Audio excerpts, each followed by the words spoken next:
Good morning, people of the internet. You're listening to Debi Radio 79.5 FM, a podcast where we discuss the movie Grosse Pointe Blank 1 minute at a time. I'm Dev.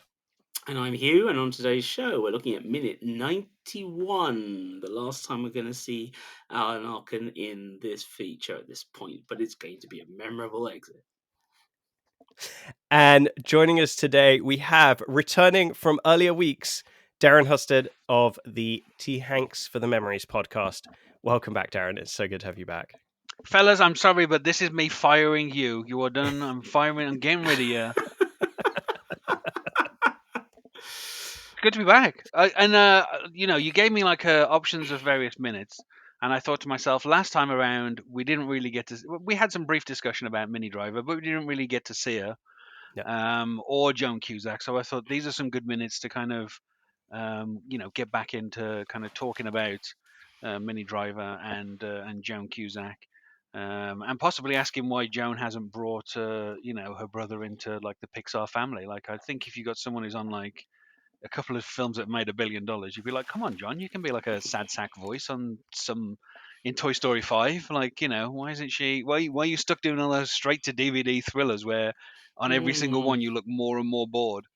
I mean, I wonder if Disney Studios would be willing to work with him at this point. He's so outspoken politically, and Disney has such headaches with the political side of things. I wonder if that's kind of what's driving it. Maybe, but we've had like decades where he hasn't been a problem like that. So still, well, I mean, rumor has it that Sony keep very, very tight contracts on their DTV action players. Okay. Wow. I mean, I don't know if that's true, but like when you look at the sheer amount of films churned out by the likes of, Steven Seagal and, Cusack, as you say, is always in another one every month, and there's a few others, but it doesn't seem to be like there's a good explanation, barring contract / tax / politics. It's got to be one or the other. I mean, I understood when Nick Cage was doing it because he literally owed tons of money because he bought some dinosaur bones or something. But like tax. Yeah, but like for John Cusack, I'm like, and I struggle to call those things films. But also, I figured it'd be nice to kind of get back in and talk about the last few seconds we get of Alan Arkin. Cool. So that was kind of the choices behind me going for these minutes. I thought these are going to be some fun minutes. Let's talk Minnie Driver. Yeah, absolutely. I mean, she does make her on-screen appearance quite late in the film, really. So, I mean, it's what, like, good 3/4 of an hour before she appears at all in a film that runs less than 2 hours. So for a female lead, it's quite a late entrance. But we do finally have her, and we have Martin cautiously opening the door to find her stood outside in this minute. Cautiously is literally what I put in my notes. It's like you're reading my notes off my Google Doc that's sitting in front of me. I put Martin cautiously lets Debbie in, because that is, it's the entirety of the scene, isn't it? It's him cautiously letting her in. It's in both senses. Both. Yeah, absolutely. It feels like he's in a state of alert that we haven't seen up to this point in the film. He's always been a little bit edgy, a little bit like, not wanting to have his back to the door and back to windows and things like that. But it feels like in this minute that kind of goes a step further. And I mean, the only thing to really trigger it is kind of this run in with this terrorist gunfire guy, Felix Lepoubel, but he's dealt with him. Like, I don't quite understand why all of a sudden he's on high alert. Is that not because of how that ended? Like the high alert, he's super calm when it comes to violence and action, right? But the moment but this is about Debbie. This is about the promise. This is about the dream. This is about the potential future, right? Nope. That was a poorly timed sneeze. I think you have a point. It just, the gun, the caution with opening the door, like, Sure. the slight crouch. Maybe he's expecting follow-up as well. I mean, that's the other thing is, Could be. I mean, he hasn't seemed overtly concerned with that in the past, right? After no, the true. Ultimate blow up and things like that. But the thing is, there's consequences to, even if it's a ghoul, there's consequences to killing one of, not your own, but, one of the players. Like, theoretically, one of the players goes, somebody else comes in to replace them, right? Now, I don't know how fast he expects that to happen, but I guess the assumption is he knows because he knows the two NSA agents are out there. He knows there's other players in the game. Maybe he's expecting, having had one attack, maybe he's now expecting, I don't know. Just thinking in a thriller sense, I can't work out. Again, this is the whole point of the scene, I guess, to some degree. Is I can't, is he doing this because of the consequences of the fight and where that leaves him, or is he doing this also because of, this is kind of the only way he can react with in terms of what's going to happen with Debbie. I don't know, but I think that's the fun of the scene, right? Yeah. I mean, I guess the other thing is he probably isn't expecting anybody to ever show up at his hotel room. Yeah, that's a good point. I suspect it's not the kind of thing that he's advertised to anybody, potentially including Debbie. We certainly never see it on screen. Does he ever tell her where he is? I don't think he does he? Not on screen. Certainly not. She has the number, and that's about it. No, she has his cell number. Oh, no, she has the hotel room number. You're right, she has the hotel room number. Because it rang earlier before. Because it rang earlier. Yeah. That's a good point. I mean, I don't know. Are we getting to that stage now where we've analysed so many minutes? We're just lost in the maze. I gotta say, fellas, I've been there. I've done that. I just wanted to say, I rewatched this film this morning in its entirety for the first time in a while. Because I knew where these minutes were, but I just wanted to kind of get the full context.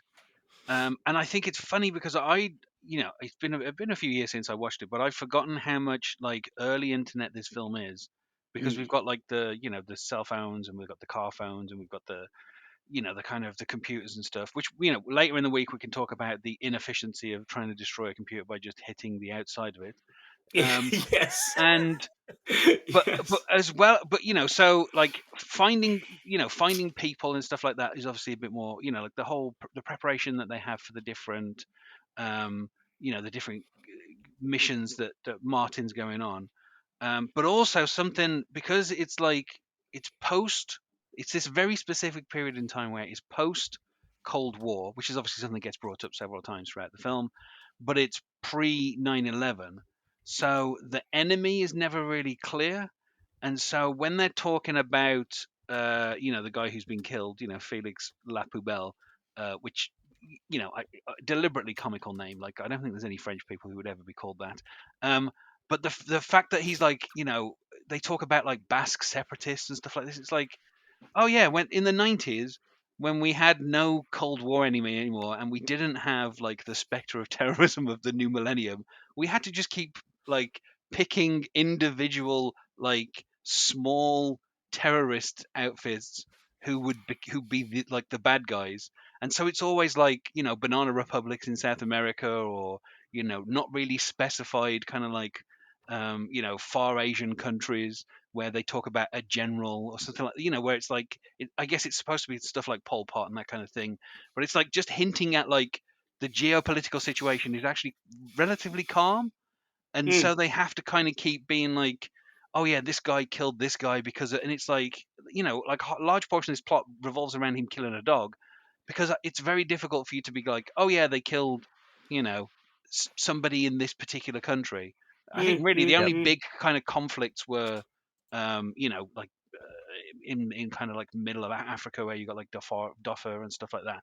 I'm saying that horribly. It's Bosnia Herzegovina. That was the other one was I about to say. Yeah. It's Northern Ireland before the Good Friday Agreement, and Yeah. it's, as you say, it's different parts of Central Africa, because you've got the Rwandan situation, Yes. and then you've got the whole business that will escalate into Mogadishu and all of that. Yeah. But yeah, no, I mean, it's like it's that classic Cold War, post Cold War thing of all the small proxy wars of the Cold War. Yeah. And Right? and so it's seeing like earlier in the film where they're discussing, because it's like at this point, would you really need like a whole group of unionized professional hitmen going around killing heads of states? Because it's like the whole world felt like I mean, obviously it wasn't. There were still people being murdered, but like it felt like the whole world was a little bit more calmer post Cold War. That this was kind of unnecessary. But then, if this film had been made like 5 years later, I'm sure we would have had a whole lot of kind of But Middle Eastern names being said.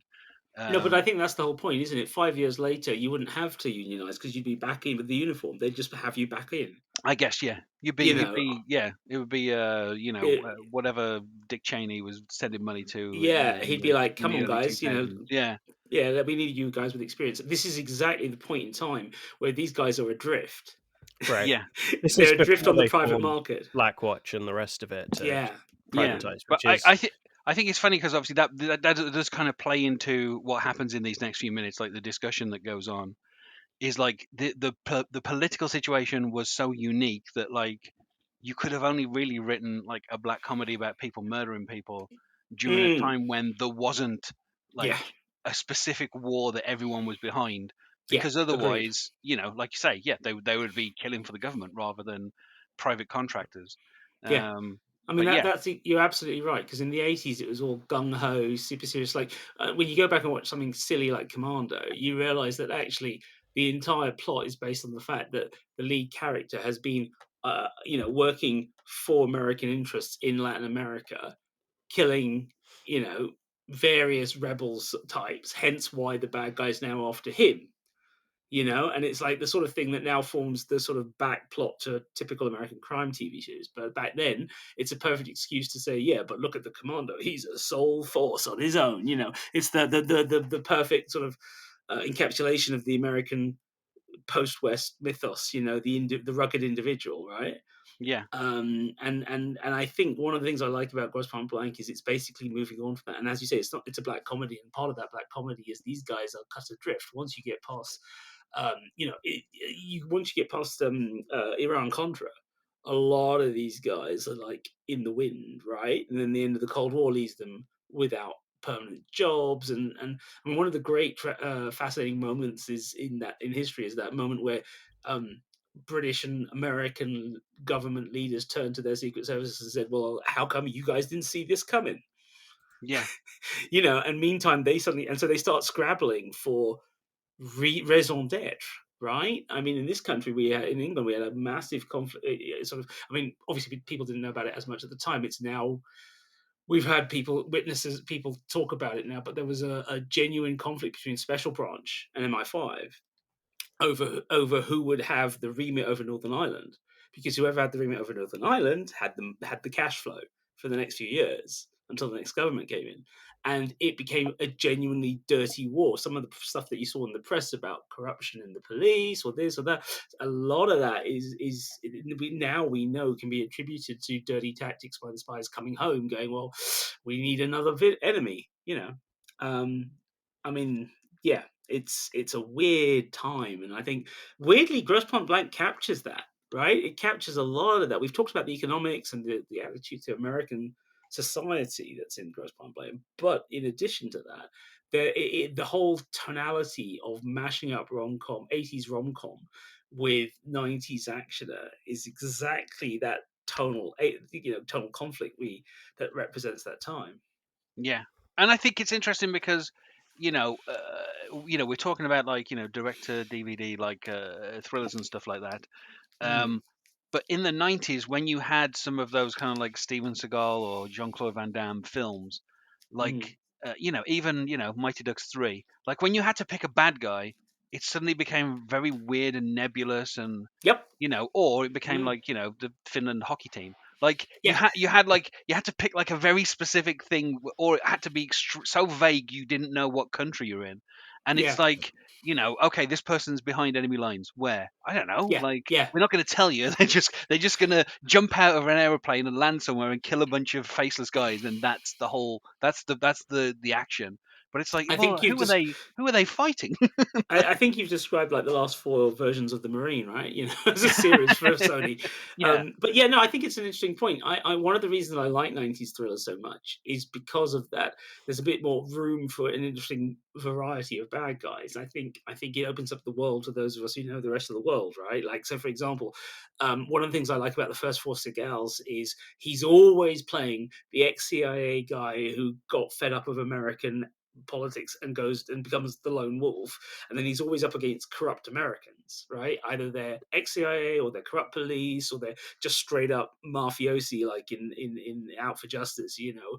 And it's just an excuse to destroy things and have loads of stunts. And I like my action films to be kind of like that, down to earth, in terms of just saying, yeah, we just need an excuse to beat people up.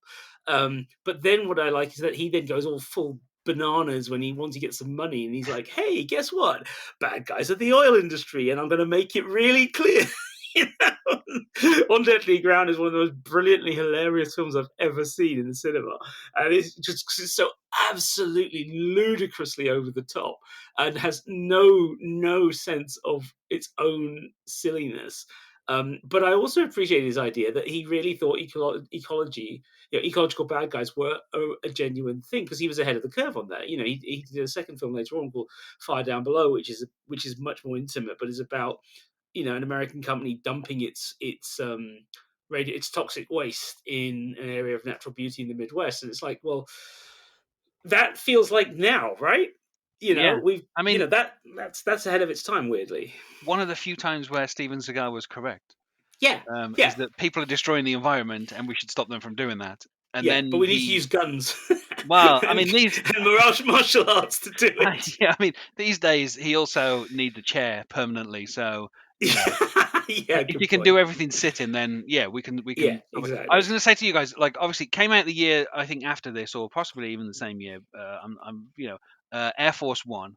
Oh God, yes. I want you guys to, if you don't already know, I mean, just guess who Get, the bad guys are. oh, Listeners at Gary, home, guess who the bad guys are, because it's yeah. when you hear who I say it is, you're going to be like, that makes absolutely no sense. It sort of Mm, does, but you know, because the bad guys in it are from Kazakhstan, and mm. you're like that. In 1997, you're telling me that Kazakhstan had the power to take over the president's plane. Like, it just, I guess it's just old, a former Russia, but everyone's always former Soviets, aren't they? But Mm, at that mm, point, it's like mm. the Soviet Union had been broken up for like 7 or 8 years. Like, Yeah, I mean, I'm pretty sure the original script was Russians, and then they changed it, you know, or it something probably like was. that. It was You probably know, around 'cause long enough that it was USSR, and then once it exactly. split up, they're like, well, pick a country, pick one of the Yeah, stands, and but it's also really funny that Ford did that after doing the Jack Ryans, and of course, in the Jack Ryan books, he ends up president, right? But they never filmed those. And the way he ends up is completely ludicrous. So it's probably why, like, even for Hollywood, it's like the books are just nuts. But I love the fact that he was still like, no, I still need to play a thing in which the president's the action guy. Like, really? Do we have to? You know, it's yeah. fun though. Silly film. Again, saw it in the cinema. And I think that's one of the reasons I prefer, coming back to Cusa, that's one of the reasons I prefer films like Con Air, because at least they know they're stupid and silly, right?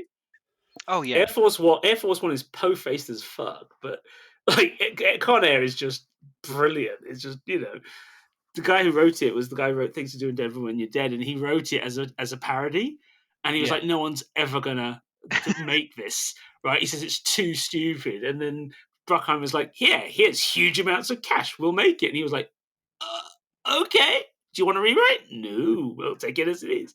You know. Air Force One's also one of those films where this also seemed to be quite a popular thing during the 90s as well, where it's like, here's the president. Obviously, he's a man. Everybody knows that. And then it's like, but here's the vice president. Hold on a second, it's a Mm, she.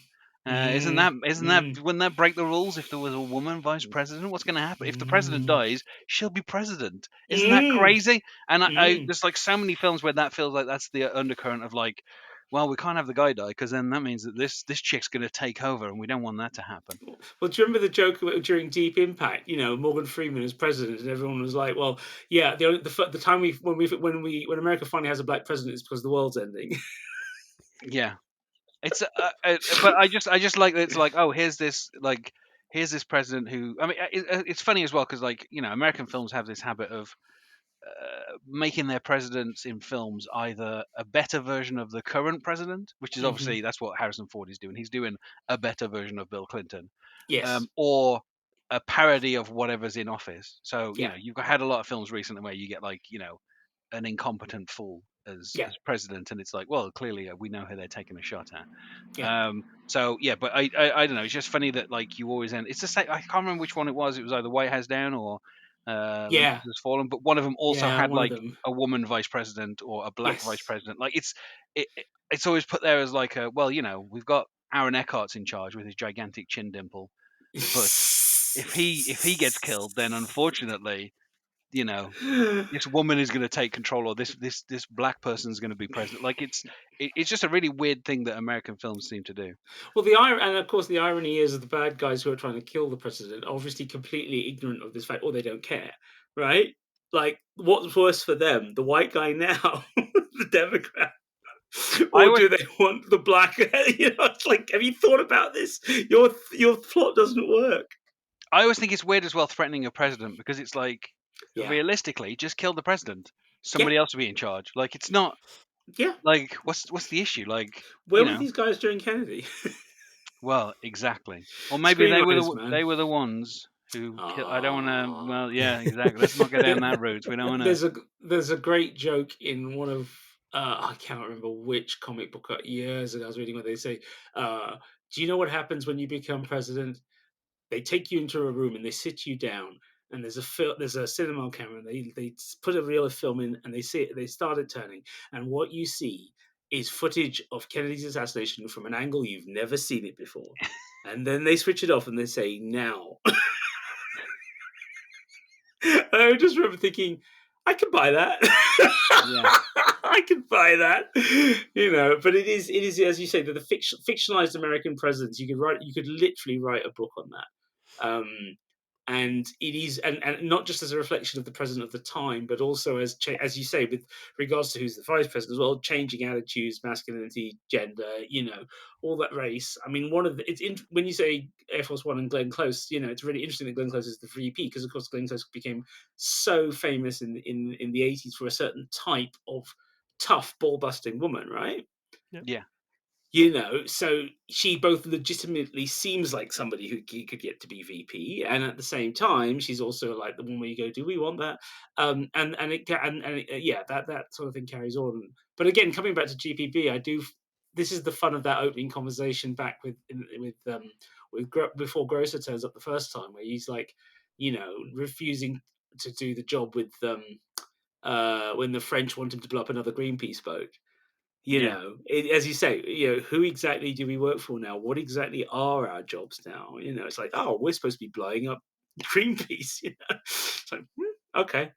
It is a strange, strange time, and in some ways, Debbie is us in this, right?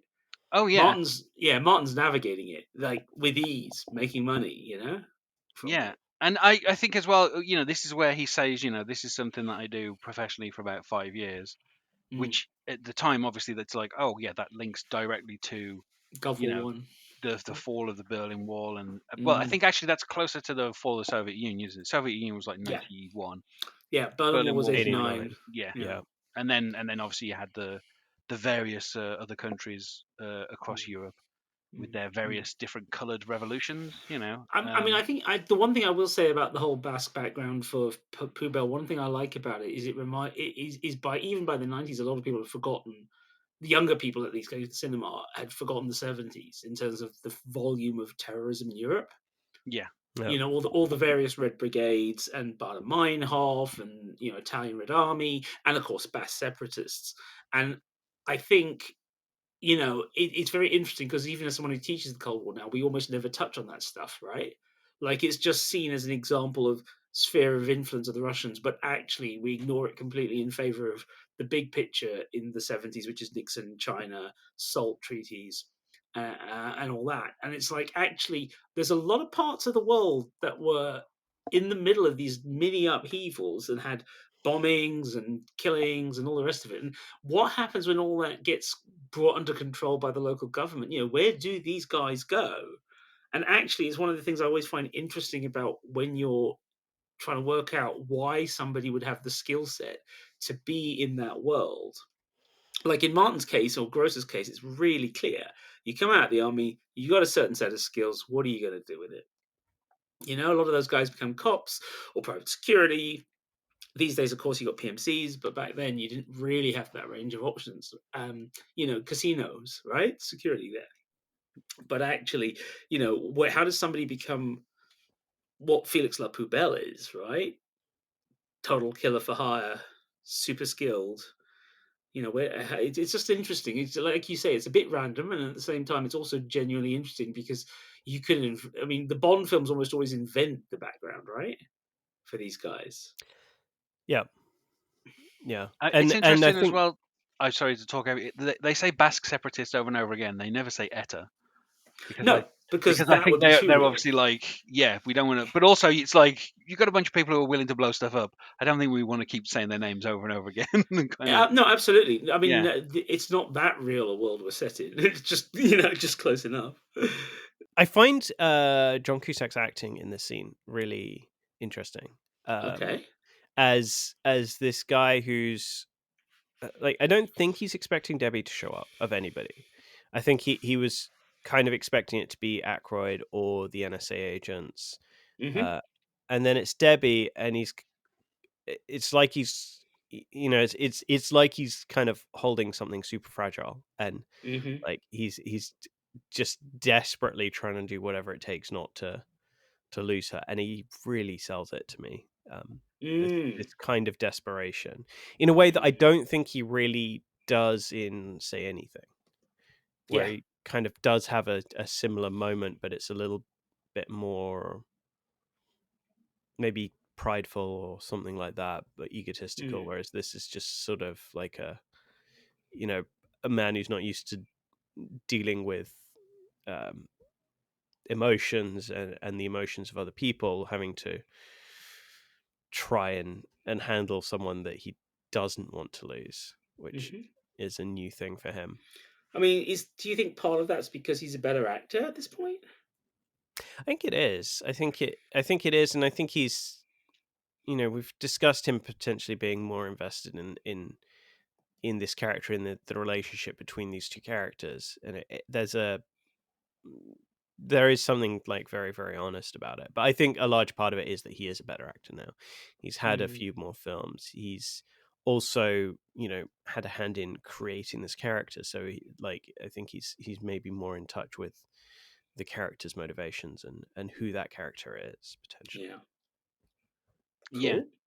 yeah. I mean, I don't want to go too crazy on Cusack in this minute because I think we've got like another 3 minutes of That this is a whole fair point. conversation. So Yeah. but yeah, I like mean, he's like within his career he kind of like steadily improved. I would say from the start of the decade to the end of the 90s. Mm. yeah. And then obviously in recent years, I don't know what's happened to him. Things kind of drifted off, and he's, in terms of his acting, he seems to have found like a kind of, I guess this like there's certain actors from the 80s who find this thing where they manage to get a persona and then they kind of get stuck with it. Hmm. Almost like Bill Murray had like a wisecracking persona, and then he did like Hmm. Rushmore, and now he's like his real life Permanently. can't be bothered persona is now Yeah. stuck, and he can't do anything to get away from that, no I matter how don't many think. different films he does. But he doesn't Um, want to, though. well, yeah, I mean, he showed up for a day's work on the new Ghostbusters, and it was so obvious that like Mm. he was barely saying the lines, and you're like, Yeah. okay, we get it, Bill. You've Yeah. had enough. You're done with all this. But and I think tragically that kind of happened with Cusack. Like in recent years, he seems to have just been, Mm. I mean, they're obviously giving him money, so and Mm. like you say, there might be a little bit of the political thing, but there he Mm. seems passionate and he seems like Mm. Yeah. interested. Whereas on screen, anything I've seen him in the last kind of decade, he's kind of just been Mm. very, very bored. And I'm like, I think it. I think where it. was the Martin Pugh Blank? Where has that guy gone? Because that, Yeah. this is a performance, like you say. I think probably because he had something to do with the producing and the script and everything. Mm. It feels like Mm. he is definitely more, involved in it. But you know. I think he was also driven at this point. At this point, he felt like his career was ahead of him, and this was the piece that gave him avenues out of, the John Hughes style rom coms that he'd done up to this point. This was him really trying to demonstrate what else he could do to the industry. Yeah. And I think that was a big aspect of why this film comes off the way it does, is because he's so personally invested in it. He gets to show off the fact that he can do action fight sequences. He gets to show off that he can do, more dramatic, like truly dramatic dialogue and interactions. He's able to flex muscles that he hasn't had the chance to, and he sees this kind of as the pitch to go into other films. Whereas I, now I think he's kind of, he's not driven in that way. I mean, I also think there was also a changing of the guard around, as you said earlier, Darren, with regards to 9/11 and the way that changed film and TV, right? Like, there's a version of Cusack who I could see being in a less fascist version of 24, right? That kind of guy on the run. It's a bit I can see him doing that kind of thing, but I can also see him doing the Bourne Identity if he wasn't pipped to the post by Matt Damon as a younger man with more time for a franchise ahead of him. And also because the Bourne Identity itself, in the first film, is not as inherently political as Greengrass will make it later on. Like, Greengrass and Cusack could have been an interesting combo, right? And I just think I think also the other thing about Grosse Pointe Blank, which is so wonderful, is the balance of comedy and action. And I feel like we moved away from that fairly rapidly post 9/11. It was like more gung ho actioners. Yeah. And it's like people like Chris McQuarrie who are doing interesting things with the 90s have suddenly become like, Tom Cruise script doctors, and it's all just got a little bit less interesting and a bit more po-faced. And I think Cusack's happy medium there I just think it vanished. I just don't think it was there, and I don't think anyone wanted it anymore. I think it's interesting that like both the actors that are in these scenes as we go forward this week, their careers both seem to have finished in 2001. Like if you Mm, look at what they did, I mean, certainly Minnie Driver's, kind of like she actually did a box mm, office flop that killed her career at that point. But if you look at mm, Cusack, like you get to like America's Sweetheart and Serendipity at the end of 2001, and and that's it. what does he do after that? Yeah, I mean, Runaway Jury, which Mm, I like. I've watched it a few yeah, times. yeah. Um, It's a Grisham, yeah, and then but then like like Ice Harvest like would have been an interesting film like 10 years earlier, but Yeah. both hit like he just seems completely checked out in that. And then by the time you get to like Hot Tub Time Machine, which is an Mm, amusing film, but you're like you look at it and you're like, what on earth is John Cusack doing, getting like top billing mm, on that? Like, like it mm, just doesn't make any it doesn't make any sense to me. And then after that, like, I mean, I think Maps to the Stars was probably the last thing I saw him in at the cinema, mm, possibly. Maybe, I mean, Hot Tub Time Machine too, but but he isn't really like he was so bored with that franchise after one film that even when they made a mm. sequel, he was like, no, I'm out. Yeah. He, Like, you know, just I would, like yeah. I'd love him to turn up in like the next season of Fargo or something. Do you know what I mean? I That's can like, see him in Fargo or True Detectives. yeah, Like, he needs to be in something like that. yeah, But with him, you got to have the humor, right? Don't waste him on just the serious stuff only. Like the Fargo, yeah, that yeah. line of satire that they all seem to walk in those series. I mean, honestly, a career of John Cusack in line with the Coen brothers could have been really interesting. I think I'd have preferred that to Yeah, George Clooney, honestly. yeah, Um, yeah. yeah. That would have been more interesting. All right. As we said, we've got a lot of Cusack this week, so We let's do. save some of it for tomorrow. Absolutely. So, this was minute 91 of the Grosse Pointe Blank podcast, Debi Radio, 79.5 FM, featuring your co-hosts, co-writers, and co-producers, Dev Salagar and Hugh David. Today's guest was Darren Husted, of T Hanks for the Memories podcast. Darren, where can we find more about you? I mean, I'm going to be honest with you. On this planet, there's like 4 people who've got my name, and so if you Google my name, you pretty much will find me because I don't think the other 3 Darrens have done much with their lives. Sorry, Darrens. Sorry to take a shot at you on a podcast here, but yeah. So if you just do that, you'll probably find me. But like I'm not promoting social media anymore. I think I've had enough of that. So You can. I mean, if you find my name, you'll see a dozen podcasts. You can choose to listen to any of those podcasts. That's probably the best thing to do. Fantastic. Cool. You can find us on all good podcast players, as well as YouTube, X, Spotify, at Debi Radio, and on our website, debiradio.com. And for all of those, it is DEBI Radio. And if you want to talk with us, find us at the Facebook listeners group, Debi Radio 79.5 FM Fan Club. Once more, that's DEBI Radio. Sure was clear that all of this was new. Concentrating hard like a little girl, smoking for the first time.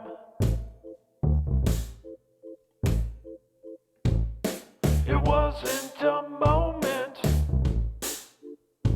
it was a feeling.